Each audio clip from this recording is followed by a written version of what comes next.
Hello viewers, তোমাদের সঙ্গে একটা কথা শেয়ার করছি। আজকে মানকচুর ভর্তা বানাতে বানাতে তোমাদের সঙ্গে একটু গল্প করি।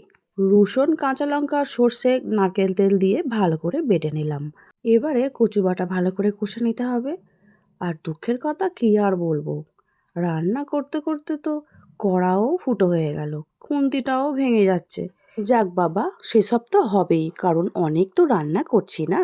খুন্তিও ক্ষয়ে যাবে, কড়াও ফুটো হয়ে যাবে। এত যে ভালো ভালো রেসিপি বানাচ্ছি, কড়া খুন্তি ক্ষয় হবে না তাই কি কখনো হয়? নুন চিনি পরিমাণ মতো দিয়ে আবারও ভালো করে একটু কষে নিলাম। এবারে কিন্তু একদম রেডি হয়ে গেছে মানকচুর ভর্তা।